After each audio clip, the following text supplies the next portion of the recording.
दोस्तों, आज के इस क्लास में हम हार्मोनिक प्रोग्रेशन के बारे में पढ़ने वाले हैं। अभी से पिछले जितने भी लेक्चर्स हुए हैं उसमें हम अर्थमेटिक प्रोग्रेशन के बारे में पढ़े हैं। अर्थमेटिक प्रोग्रेशन का जनरल टर्म पढ़े, उसके बाद उसके प्रॉपर्टीज़ के बारे में पढ़े, फिर उसके सम के बारे में पढ़े, फिर एम के बारे में पढ़े, और इसी तरीके से फिर ज्योमेट्रिक प्रोग्रेशन में भी हम जनरल टर्म के बारे में पढ़े, ज्योमेट्रिक मीन के बारे में पढ़े, ज्योमेट्रिक प्रोग्रेशन की प्रॉपर्टीज़ के बारे में पढ़े, और लास्ट क्लास में हम क्या पढ़ रहे थे, अर्थमेटिक मीन और ज्योमेट्रिक मीन के प्रॉपर्टीज़ के बारे में हम देख रहे थे। आज के क्लास में हम पढ़ेंगे हार्मोनिक मीन के बारे में, है ना। जैसा कि हम जानते हैं कि हार्मोनिक प्रोग्रेशन के बारे में, जैसा कि हम जानते हैं कि हार्मोनिक प्रोग्रेशन जो होता है वो अर्थमेटिक प्रोग्रेशन का जस्ट रिवर्स होता है ना। तो टीएन के लिए कोई स्पेशल फॉर्मूला नहीं है, सम निकालने के लिए भी कोई स्पेशल फॉर्मूला नहीं है। जो भी सीक्वेंस दिया हुआ रहेगा उस सीक्वेंस को सबसे पहले आप क्या कीजिएगा कि कन्वर्ट कर दीजिएगा एपी में सम निकाल लीजिएगा या जनरल टर्म निकाल लीजिएगा, फिर उसका रिवर्स कर दीजिएगा तो वही आपका एचपी का हो जाएगा। तो यही मेरा पूरा आज के क्लास में डिस्कशन होने वाला है। क्लियर? आज का जो भी लेक्चर्स होगा उसी बारे में हम बात करेंगे, हार्मोनिक प्रोग्रेशन के बारे में, है ना, या उससे रिलेटेड जितने भी टर्म्स हैं उसके बारे में। क्लियर? चलिए आज का क्लास हम स्टार्ट।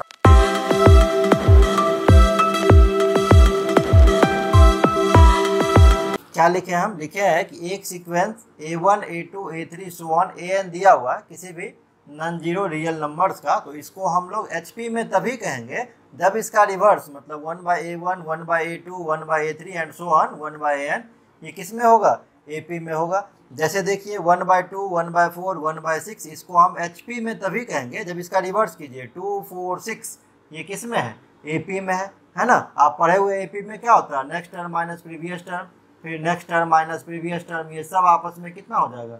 इक्विवेलेंट हो जाएगा, है ना। सबका डिफरेंस आपस में इक्वल होगा। ठीक है, जैसा कि हम देख रहे हैं यहाँ पे 2 आ रहा है, तो 2 यहाँ क्या कहलाता है? कॉमन डिफरेंस कहलाता है।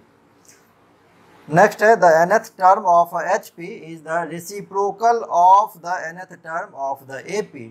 अगर HP का nth टर्म निकालना होगा तो आप क्या कीजिएगा? AP का nth टर्म निकालिएगा, फिर उसको आप रिवर्स कर दीजिएगा, उल्टा कर दीजिएगा। जैसे AP का आप रिवर्स टर्म क्या जानते हैं? आप जानते हैं a plus n minus 1 into D. Clear? an लिखे या tn लिखे एक ही बात है। तो अगर HP का कहेगा तो an tn क्या हो जाएगा? इसको आप रिवर्स कर देंगे 1/a plus n minus 1 into D, जहाँ पर a जो है ये पहला टर्म, ये कितना है इस सीरीज का? चूंकि हम ले रखे थे इसमें 1/a1 a2, तो a हो जाएगा आपका 1/a1, है ना। और कॉमन डिफरेंस निकालेंगे तो next term minus previous term, तो 1/a2 माइनस 1/a1 ऐसे करके हम निकाल सकते हैं। अब इसके बेस पे हम कुछ क्वेश्चंस आपको बताते हैं। इस क्वेश्चन में कह रहा है if the first two terms of HP are 2/5 and 12/23 then the largest term. सबसे पहले आप HP मान लीजिए, let HP be 1/a 1/a plus D 1/a plus 2d and so on. Clear? Now दिया हुआ आपको क्या दिया हुआ है? पहला टर्म आपका 2/5 है, a का वैल्यू कितना हो जाएगा? 5/2 हो जाएगा। एंड सेकेंड टर्म भी दिया हुआ है, कितना दिया हुआ? सेकेंड टर्म 12/23 दिया हुआ।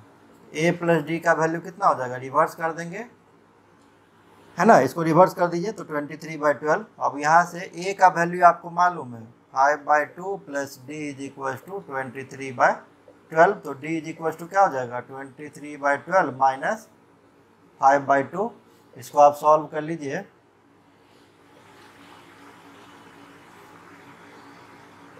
घटाइए, कितना हो जाएगा? ये माइनस में हो जाएगा 4, 14/24,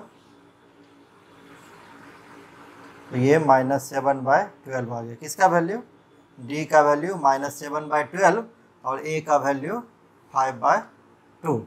आगे पूछ क्या रहा है? Then the largest term is, तो लार्जेस्ट टर्म निकालने के लिए आपको एनमा टर्म निकालना पड़ेगा। ठीक है, तो एनमा टर्म हम क्या जानते हैं? 1/a plus n minus 1 into D. Clear? तो ये हो जाएगा 1/a का वैल्यू तो आप जानते ही हैं 5/2 है, प्लस n माइनस 1 ही रहने दीजिए, इंटू डी तो माइनस 7/12 है। क्लियर? आप इसको सॉल्व कर लीजिए तो ये हो जाएगा 1/2 और 12 का LCM, तो ये 12 हो जाएगा, ये 6 यहाँ पे जाएगा तो कितना हो जाएगा, 30 और ये हो जाएगा कितना, -7n और माइनस माइनस प्लस 12 ऊपर चला जाएगा, तो 12/37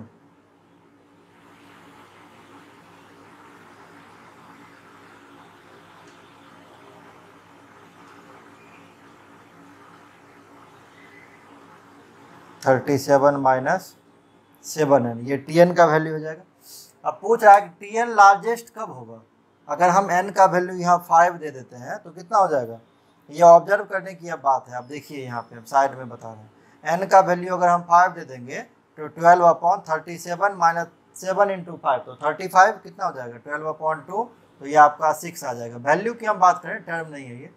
अगर हम 6 दे देंगे तो कितना हो जाएगा, 12/7 6 जा 42, 37 माइनस 42 तो -5, तो -12/5।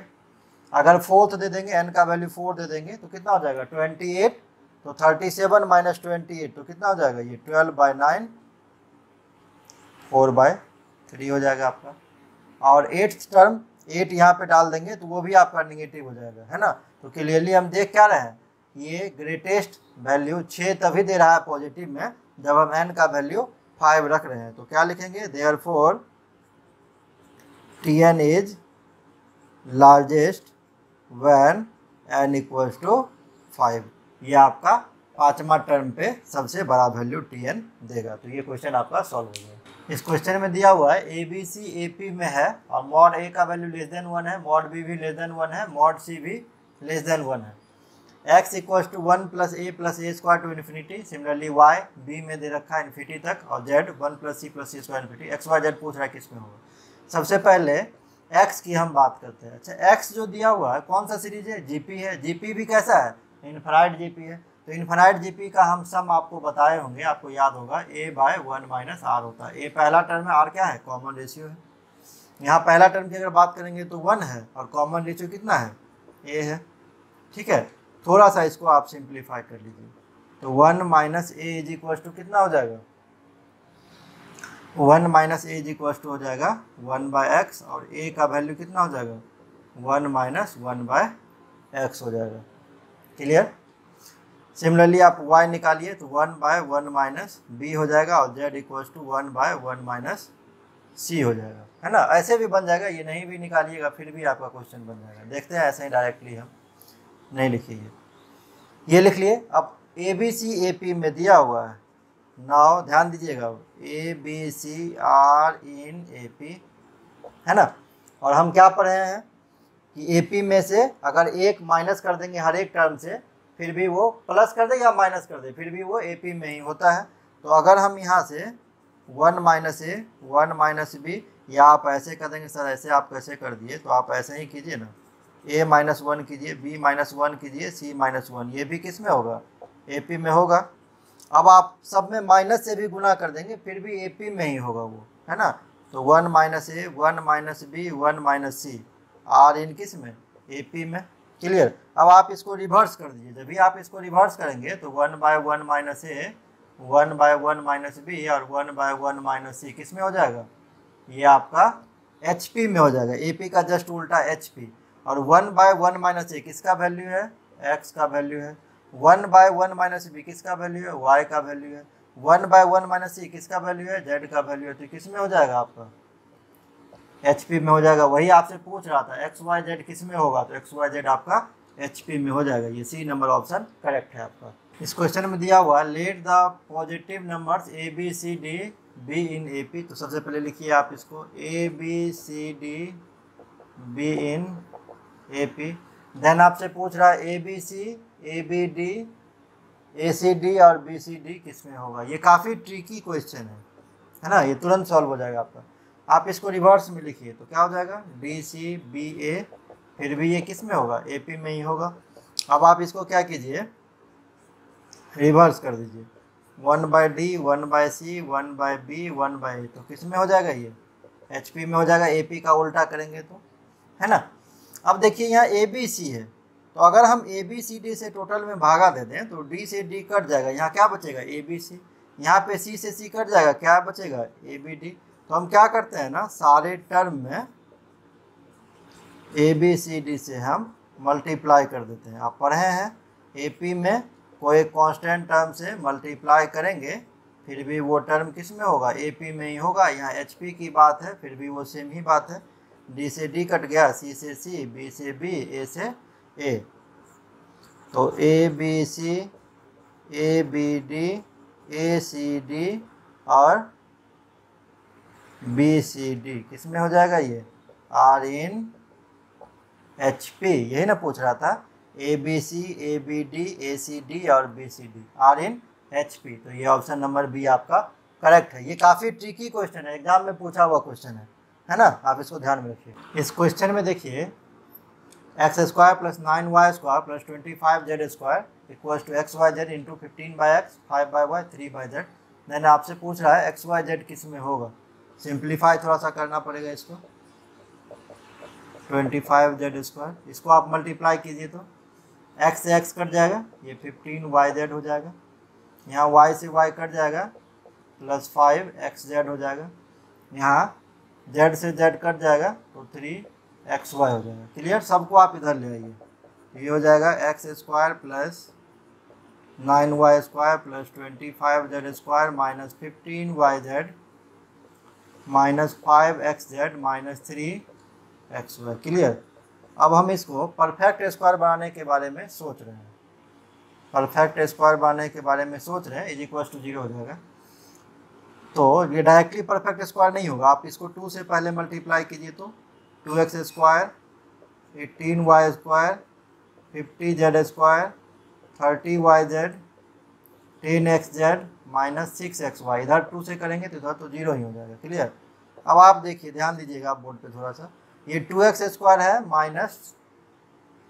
-6xy है, ठीक है। तो इसको हम लिखते हैं x² - 6xy। तो b का वैल्यू कितना हो जाएगा, ये आपका फॉर्मूला क्या होता है, x - y का whole square, x² - 2xy + y²। तो 2xy, b का वैल्यू यहाँ से 3y आ गया है ना, तो 3y का स्क्वायर 9y² आप यहाँ पे जोड़ दीजिए। अभी पूरा लिख देंगे तब आप समझ आइएगा। नेक्स्ट देखिए, x² एक हम ले चुके हैं, यहाँ 6xy भी यूज हो चुका है, 18y² है, इसमें हम 9 ले चुके हैं, मतलब यहाँ से 9y² अभी बचा हुआ है, यहाँ से x² मेरे पास बचा हुआ है। क्लियर। अब हम यहाँ से क्या करें, यहाँ से इसको हम लिख देते हैं 9y²। तो 9y², 9y², 18y², ये खत्म हो गया आपका, -30yz है ना। तो b का वैल्यू कितना फाइंड आउट हो गया, ये 3y का होल स्क्वायर हो गया है ना। तो 3 × 2 = 6, b का वैल्यू यहाँ से 5 हो गया, तो ये 25z² आप इसको लिख दीजिए। क्लियर। y² खत्म हो गया। यहाँ से फिर क्या दिया हुआ, 10xz दिया हुआ है, ठीक है। आप यहाँ से भी अनुमान लगा सकते हैं, 10xz है तो 2 तो निकल जाएगा किसका, 2ab वाला। तो यहाँ से क्या बचेगा, 2 अगर निकाल देंगे तो 5xz बचेगा है ना। तो 5xz, तो अगर हम यहाँ से लिख दें इसको x² - 10xz + 525z² = 0। तो ये आपका बैलेंस हो गया। आप सब देखिए, x² + x², तो ये 2x² हो गया, 9y² + 9y², 18y² हो गया, 25z², 25z², 50z² हो गया, 6xy यहाँ दिया हुआ डायरेक्टली है, ये तो 30yz यहाँ भी है, 10xz यहाँ भी है। अब ये क्या हो गया आपका, ये हो गया x - 3y का होल स्क्वायर, ये आपका कितना हो गया, 3y - 5z का होल स्क्वायर, और ये कितना हो गया, x - 5z का होल स्क्वायर। अब किसी भी नंबर का स्क्वायर को एडिशन करके जोड़ेंगे तो ये 0 कब हो सकता है, एक ही केस में 0 हो सकता है, जब x - 3y = 3y - 5z = x - 5z सबका वैल्यू क्या हो, 0 के इक्वल हो, है ना। तो यहाँ से आप क्या लिख सकते हैं, यहाँ से आप लिख सकते हैं x = 3y = 5z, और यहाँ से आप क्या लिख सकते हैं, x/1 = y/1/3 = z/1/5। इसको नीचे ले जाएंगे, जैसे 5 है ना, ये 1/5 हो जाएगा, फिर आप मल्टीप्लाई कीजिएगा तो 5z ही हो जाएगा, = हम लैम्डा एज्यूम कर लेते हैं। क्लियर। तो यहाँ लेमडा का वैल्यू अब कितना हो जाएगा, एक्स बराबर कितना हो जाएगा, एक्स बराबर आपका हो जाएगा कितना 1/λ। वाई बराबर सिमिलरली कितना हो जाएगा आपका, या आप यहाँ से भी निकाल सकते थे, वैसा कोई खास बात नहीं है। अगर आपको ये नहीं समझ में आ रहा है ना, तो आप यहीं से इसको लेमडा एज्यूम कर लीजिए। क्लियर।